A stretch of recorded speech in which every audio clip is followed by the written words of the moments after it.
So this is Loyal Rue's Everybody's Story, his third book, published in 2000. We've just finished talking about his first two, Amythia and By the Grace of Guile. And I loved this book. I'd like to start off reading something that I use when I do guest sermons in Unitarian Universalist congregations as Michael and I are traveling along the road. This is one that I often read. In fact, it was my closing words for just this past Sunday at the Unitarian Congregation of Cedar Falls, Iowa. So here it is. The story of cosmic evolution reveals to us the common origin, nature, and destiny shared by all human beings. It documents our essential kinship as no other story can do. This is no contrived shamanistic legend. This is not a bit of clever tribal tattooing. It is more like the real thing. This story shows us in the deepest possible sense that we are all sisters and brothers, fashioned from the same stellar dust, energized by the same star, nourished by the same planet, endowed with the same genetic code, and threatened by the same evils. This story, more than any other, humbles us before the magnitude and complexity of creation. Like no other story, it bewilders us with the improbability of our existence, astonishes us with the interdependence of all things, and makes us feel grateful for the lives we have. And not least of all, it inspires us to express our gratitude to the past by accepting a solemn and collective responsibility for the future. It's that last line where I feel it takes the cosmology and moves it into the morality right now that Michael and I feel with climate change. Yeah, there's actually there's like 3 or 4 quotes of yours that we use as like readings in church services that are just sort of your mythic language, heroic language, where you sort of encapsulate the story in what we find to be just a really wonderful way. Talk to us about everybody's story, wising up to the epic of evolution. Well, where did it come from? Why did I write it? I had been teaching a course with a biologist on biodiversity. Actually, I think it's the oldest or the longest standing undergraduate course on biodiversity in the country. Anyway, it was, this is sad. Every time we taught that course, we teach it sometimes in the January term, I would get so depressed. I just couldn't go on. We moved it into one of the semesters to get to be a longer course. He would teach the first half, I would teach the second half.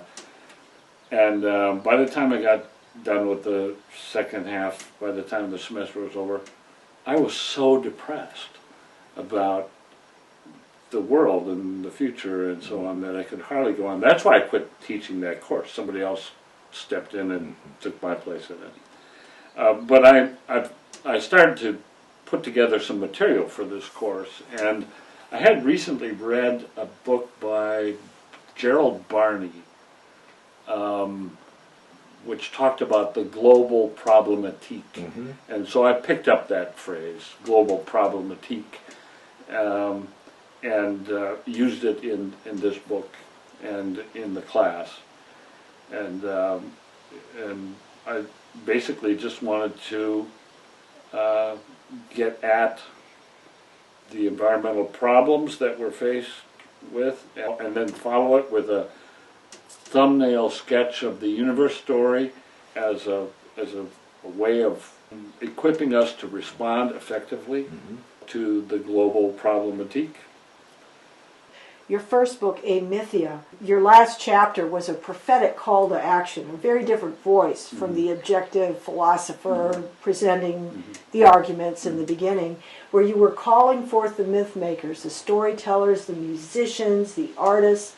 Did you feel yourself trying to step into that role of storyteller here to actually fulfill what you were calling? That's a good question, yeah. I basically, there are some poetic moments in that book, and that's as poetic as I can get, I think. It's not poetic enough, but I was inspired to write the book, and I felt that if I let the flourishes develop, that was okay in a short book like that. It's not a substitute for doing serious reading in big history or cosmic evolution. It's just not. Go to Eric Jason and get it started there. So it wasn't an attempt to compete with more scientifically rigorous account of the story, but to make it popular, make it accessible, make it not as artsy as song and dance, but to get it out there in accessible form. Were there any ideas in there that, I mean, obviously, personal wholeness, social coherence, the bringing together of the cosmology and the morality, facts and values have been crucial to you in everything you've written. Was there anything new in everybody's story that you went, I didn't have this 6 years ago when I was working on Grace of God? There are some things that were in earlier things about the integration, the artful integration of cosmology and morality. That's basically where I ramp up into any discussion. But there is an argument in there that tries to circumvent the naturalistic fallacy, because it's always there in the naturalistic. You can't mix facts and values, and so I wanted to get around that. So there is an argument in there that basically affirms that life is an absolute value, and if life is an absolute value, then you can understand life factually, and so you've got the values there. That's a way around the So you take it as your fundamental axiom that you don't have to prove, you just start there. Well, no, actually, I had an argument, there's not a very strong argument, but about as strong as you can get for affirming that life is an absolute value, and that is that the decision to take life away is a decision to undermine the conditions of choice, and so suicide is irrational. Of course, we all know that, but anyway, that there is an argument there that tries to, and I don't think I've seen that argument before. Yeah, whenever I talk about the naturalistic fallacy, I don't talk about it that much, but I think it misses the point to talk about you can't get values from facts, or just from what is to what ought to be. The way I talk about it is that we're always going to be creating, because we're humans living in a symbolically language created world, and we have to live in community. We can't not have values. We can't not have a sense of ought. You ought to live this way, not that way. It's a property of living system. Yeah, exactly. Yeah. And so the question then becomes not can you derive as the only set of oughts from nature the way it is. It's like, are you going to get your sense of morality and values from mythic stories, or are you going to get them from our best evidential understanding of reality?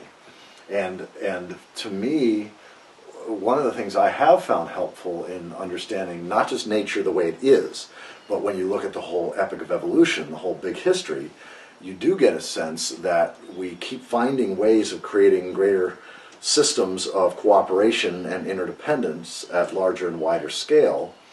And there's a sense of the necessity of aligning self-interest at multiple levels, so that if you want to continue, if you want society to continue, if you want healthy humans in the future, then we need to find ways of doing that. Mm-hmm. So in that sense, I'm getting an ought, not from just nature the way it is, but from the patterns that have led to greater complexity, interdependence, and cooperation. But the ought begins with, if you want to maintain life. Right. But okay, well, why would you want to maintain life? I mean, that's where it really gets to be problematic. Is life good? No, you shouldn't smoke because it causes death. Smoking causes lung cancer and death, therefore you shouldn't smoke. That's not a valid argument. You have to have in there the middle step that says death is bad. Only if you're an academic philosopher, you need that. We don't speak. Most normal people don't do that. Normal people would not ask for something below that. We start with what normal people would take as an assumption. Right, because they assume that life is valuable. Right, and we Okay. talk to normal people. I know, but my problem is, what justifies that assumption? Who cares? Yeah, who the fuck cares? Oh, I cared because. Because you're a philosopher. Well, okay. This is one of those things. Well, okay. It's one of the reasons why I didn't go on to do a PhD in philosophy, Yeah. even though it was an undergraduate. Well, you have to have reasons for believing certain things. Why? And I. No. Why? Why? We are pragmatists. Yeah. We see our world is going to hell in a handbasket. We see a way of getting people to alter their sense of where they see something Yeah. to dedicate Well, you're themselves way down. to bigger than themselves, and that's all we care about. Okay, you're way down the line. You're way down the line. Yeah, exactly. This is sort of infrastructure Yeah, but- thinking, All right? right. But So I had to have this argument that would Sure. convince me that it's okay to say that life is good is a kind of uniquely, not absolute, but uniquely important value. Okay, so that's a good beginning to say that. right, but then when you go on to say, the whole thing of death, one of the things that we've spent a lot of time talking about is the role of death in the universe and at all scales. Yeah. And that I think that it's an evil, and I use that word very deliberately, it's an evil to assume that I should be kept alive at whatever cost to the next generation simply because life is good and to end my own life is bad. Bullshit. Well, I've let both sides of my family know, Connie and I have given a living will to both sides of our family, that if or when we ever get to the place where we can't in any meaningful way contribute to society or like taking care of grandkids or whatever, or we become a burden on society or others, we're going to call our family together, we're going to say our goodbyes, and we're going to honorably take ourselves out. Right. So in that sense, I don't see suicide that is the ending Oh, no. of life. I think there are ways to do that that are actually pro Right. the planet. No, right. Basically, you're saying that in the interests of personal wholeness and social coherence on a global scale, I've made my contribution. I've enhanced those two basic human goals as much as possible. And what Connie's and what Connie has been regularly saying is that now social coherence and personal wholeness aren't enough. Ecological integrity has got to be that third value in there. Sure. So you're willing to snuff yourself out when you've served your purpose. Correct. Would you push the button that snuffed out all life? No, of course. No, of course not, because that's the ultimate value. Yeah. Right. It's unique in that sense. Yes. No, I hold life's. I mean, I like that term, reverence for life. Yeah. I have a sacred relationship to life, but that is. But I don't see death as the problem. I don't see it as evil. I don't see it as human. No, death is there's a discussion of that in everybody's story too, I think. Oh, right. Almost I got it marked. Yeah, My there's being, favorite right, exactly. death passage Yeah. there, that whenever I'm doing a death program, I read. So here's the quote on death in Everybody's Story, page 80. And you're talking about the role, the kind of creative role that death serves, how necessary it is. And then you say, in the wisdom of this scheme, it becomes difficult to view death in a negative sense. The inevitability of my death is now beheld as a necessary condition of the life I have. A mere entrance fee to be paid on the way out. We must die because we get to live. To the extent that I cherish my life, therefore, I have reason to be profoundly grateful for my death. And what you have said in a number of your talks and essays, because I usually edit this, where you say, a mere entrance fee is death, to be paid on the way out. What you normally say is to be paid at the exit. Mm-hmm. Death is the entrance fee to be paid at the exit of life. Beautiful. Yeah, like that's the one great gift that Connie gave me that I didn't have prior to our relationship, is understanding death at all scales of the cosmos, from the death of stars to the death of mountains and everything else, as natural and necessary, and thus no less sacred than life. Yeah. I built that into a song. Death the entrance fee, paid on exiting. Yeah, I remember that. Now, I had forgotten that. Yeah, and That's it's actually great. been used in some Unitarian contexts. Yeah. Yeah. So the poetry is there. I mean, it really is there. Do you know Ed Wilson's book Creation? Yes. the greatest thing about that book is the way he starts it out. He's talking, he addresses himself to a fundamentalist, to Baptist, to, you know, his background, and says, you know, but let's look for what we have in common. You believe the Bible, and I think that's nonsense, and so on. But you know, we have the creation in common. So he said, you can find the line. So let us meet on the near side of metaphysics. Yes, that's a great line. And work on those things that we both cherish. Yes. Isn't that a wonderful Yes, line? that is. Yes. I've used that so many That's times, wow. just in conversation. Never used it in a speech or anything, but Oh, yeah. I think that's such a wonderful, wonderful phrase. That is. Let us meet on the near side of metaphysics. Find the It puts an end Exactly. to the stupid conversations, Right. or to the stupid avenue of conversation Right. that you could get into with people. Right. It just stops that, Yeah. and keeps you constructive.